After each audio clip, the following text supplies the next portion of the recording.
This is the Biz News Podcast, one-on-one conversations with experts in business and personal development. Remember Nash Bridges? How about the Continental Op or Sam Spade?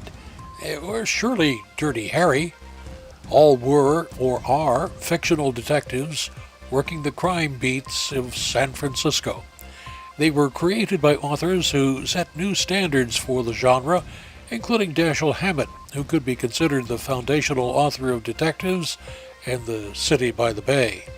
Now it might be time to add Brian Brady to that list of authors who have picked the hilly and often foggy streets of San Francisco as the locale for their books. Unlike many of the other authors, however, Mr. Brady knows real crime and the real streets of San Francisco. He's been a cop and even chief of police of suburban Novato, had a stint as head of security for NBC Universal in Hollywood, and you have a background that has now created 2 San Francisco-based crime thrillers, with a third headed into its final editing. Mr. Brady joins us for this Biz News interview. Brian, you spent your career essentially in law enforcement. I'd like to ask you, from the suburban dweller's perspective, how bad is crime, have you found? Is it worse today than it was 10 years ago, 20 years ago? That's a good question. Statistically, no. It's better today. As a police officer back in the 70s, we lost many more officers in the line of duty than we do today. And I know that number, it seems wrong because when you see the news, it's different. And unfortunately, it's not a slam at the news sources. They report what's the news. And if a group of people break into a shopping mall and smash windows, etc., that's a lead story. And unfortunately, it did happen a lot. But the overall numbers, violent crime is down, homicides are down. But the perception, I think, is that it's rampant. And I don't know how to change the perception. You put the numbers out there, and then you have arguments back and forth that, well, are they accurate? Is it fake news? Is it this? Is that? And I think the media's got a real tough row to hoe, because as accurate as they may be, there's somebody with a differing viewpoint that's going to discredit the story politically. So that's kind of where we're at. The numbers tell you it's down, but somehow we have to convince the public the numbers are accurate. Kind of makes you glad you're not in law enforcement anymore, but writing about it. It's tough. I do some work with a company. We do background investigations on potential candidates, and I can tell you that the number of really great qualified candidates is down, and we're not getting those numbers. Like when I started, started with Berkeley, and there were 200 and something people in an auditorium for 5 jobs. And so today, it's not that way at all. I mean, agencies are crying for applicants and trying to fill vacancies. And politicians are running on platforms saying they're going to increase the size of the department by 1, 2, 3, 400, when in fact, a department like San Francisco probably has between 1 and 200 vacancies a year just on retirements. If you got a 2,000 person department, you lose about 10% of the department annually. So you need 200 applicants through the academy on the street every year just to tread water. What accounts for this scarcity in applicants? Yeah, it's funny. I was just reading an article on millennials and Gen X's and Y's and Z's and what motivates people. And when we started, it was really a career. It was really a calling, shall we say. And you wanted a retirement. You looked more or less toward the future. And this job offered you some medical coverage and a decent salary and a retirement. Now today, you have applicants that want a 32-hour week They want to get 40 hours of pay. They want to work from home, and they prefer not to be bothered by a supervisor. And they don't want to work weekends or holidays or nights. So that's your candidate pool. And trying to get people who are looking at jobs in the private sector where that might be available, we don't have that to offer. And a lot of the, Gen Z, they're not looking at the money so much as the flexibility.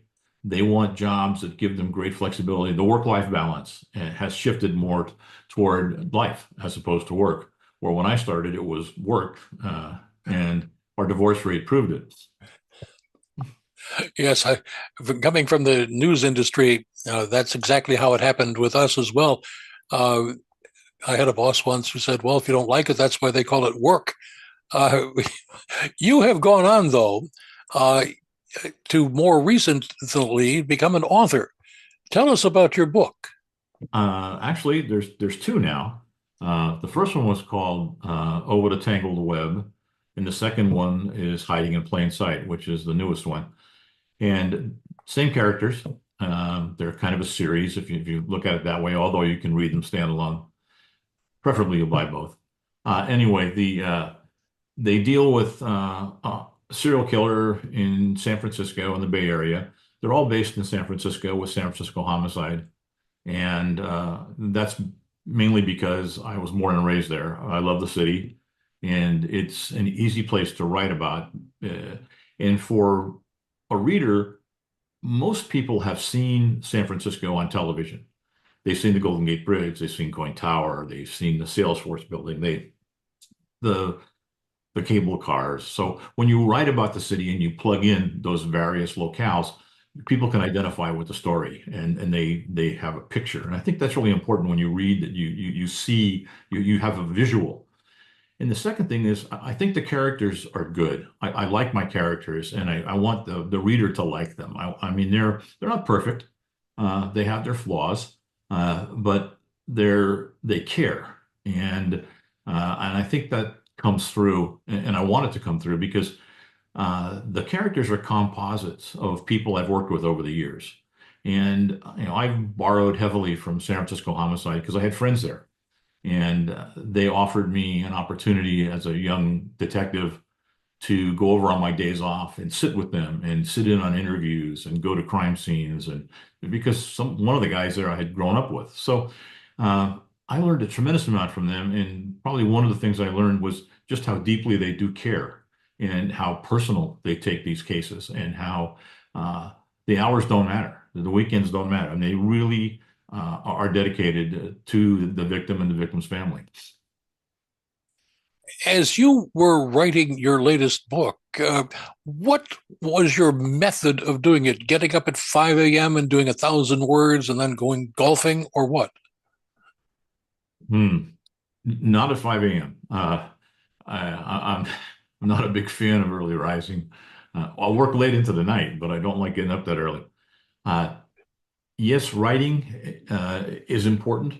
I think if there was a piece of advice given to me by Sheldon Siegel, who's an author who writes about attorneys in San Francisco, very, very talented, and he lives over in Marin County. And he said, you got to write every day. It's a job. You have to get up, set aside time, and write. And he said, even if you don't have a brilliant idea, write about what's outside the window, like you commented on what you saw outside your window, the devastation from the hurricane. Write about that. Just make yourself right and do it with a schedule. You need discipline, and he's right. That made a difference. If you could force yourself, and then once you do it, then it becomes habit. Then you get up and you write for 4 hours or 3 hours, whatever. Take a break, and then maybe you go back later in the afternoon. And so, how long did it take you to craft your latest book? About a year. It was loosely based on an actual homicide case that I had worked on, where a 13-year-old girl was kidnapped and murdered, and so that was the impetus for the story. And then I shifted it into San Francisco, obviously, and then worked it from there. And I have a collection a folder. As things come up, I throw them in there. And over the years, people I've worked with, both at the movie studio and in law enforcement, all had great stories, all had anecdotal stuff. So I collected it. And so I've got this wealth of little snippets that I can delve into and then put the story together. What of all your characters, which one is closest to Brady?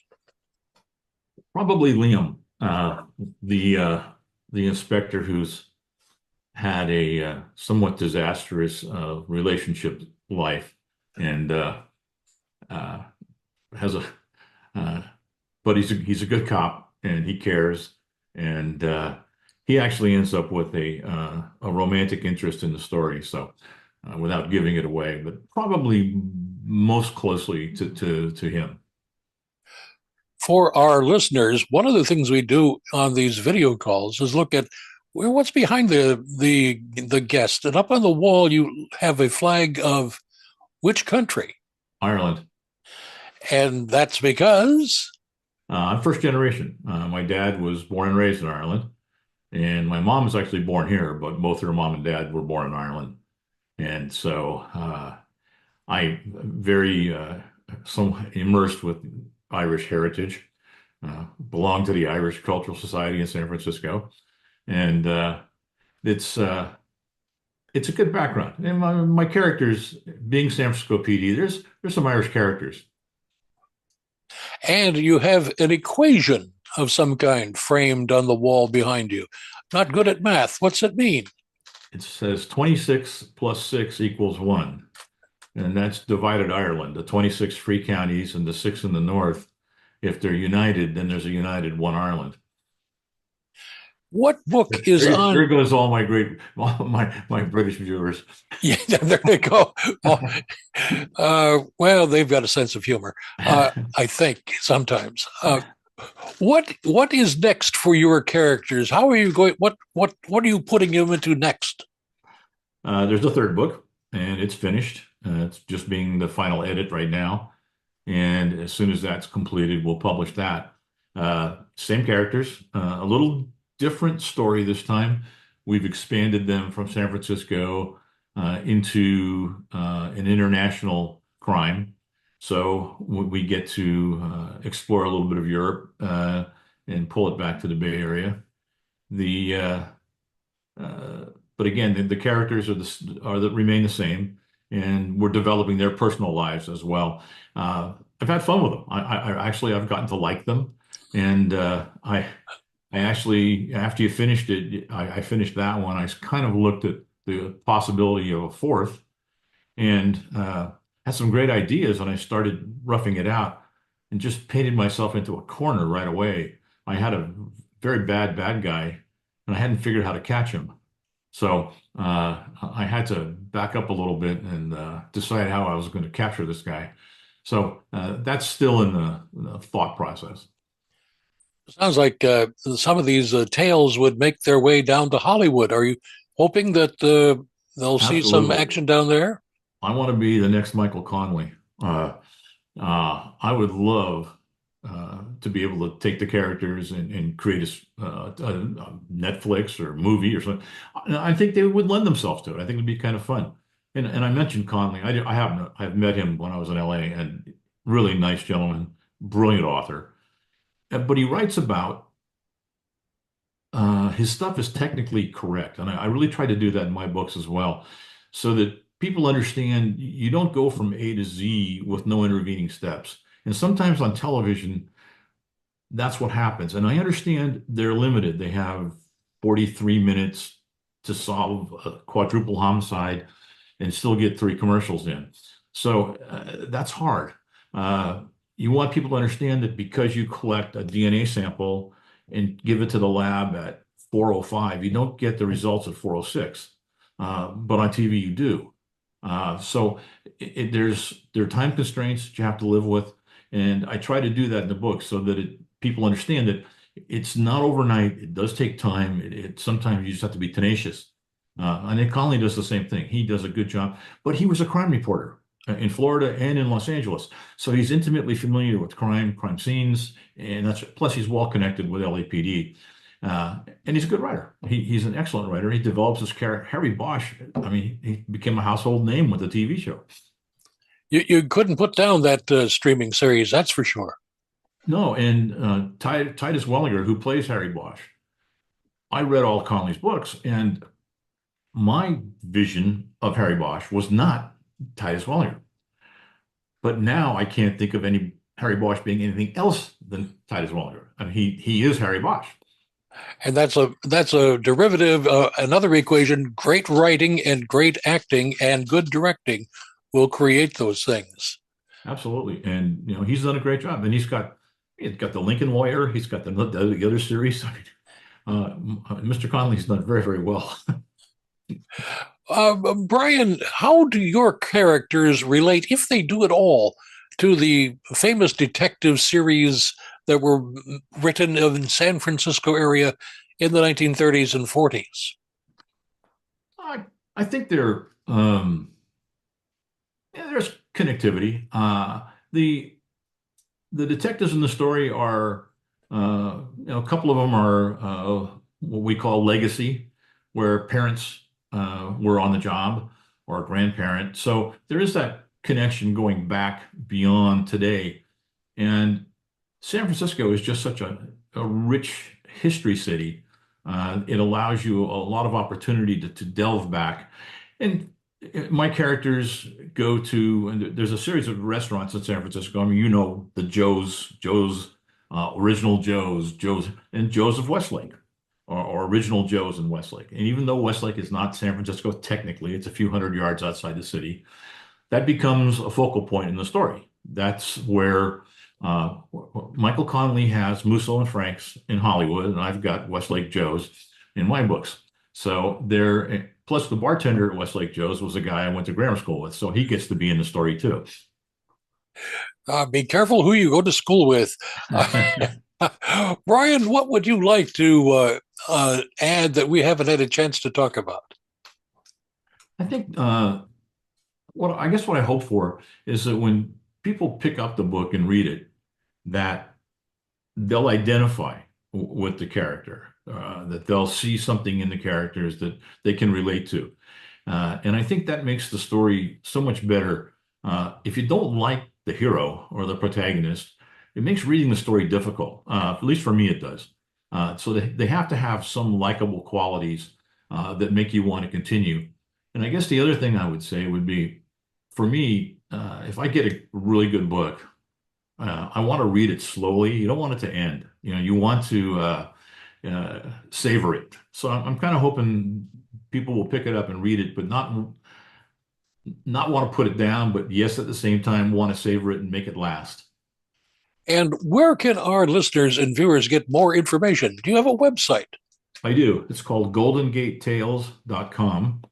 And the book's on Amazon, Kindle, Barnes and Noble, and primarily online.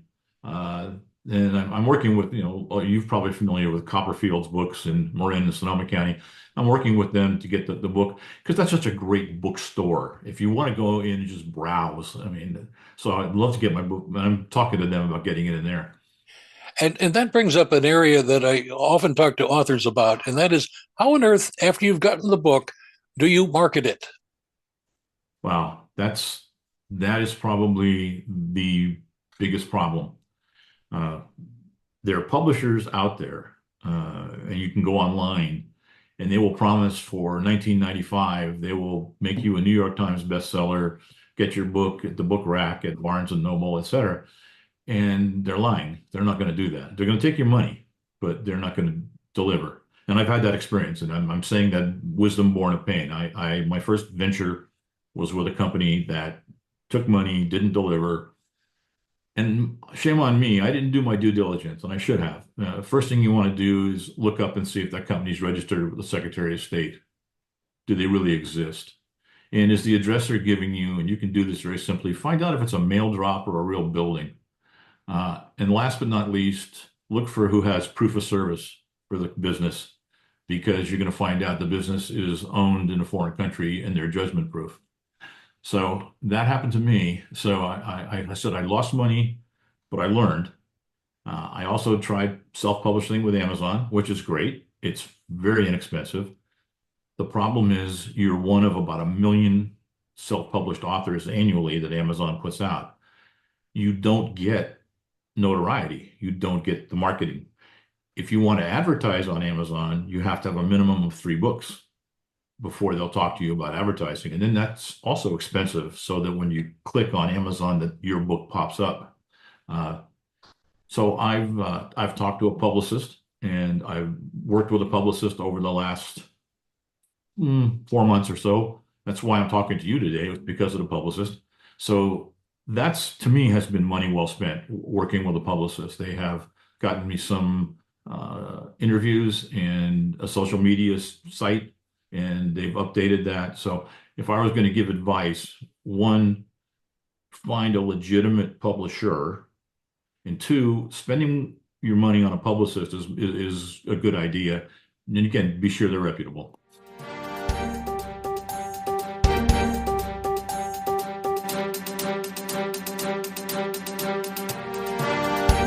You've been listening to the Biz News Podcast. We welcome your input. Send your email to editor@bizgnus.com. That's BIZGNUS.com. Thanks for listening.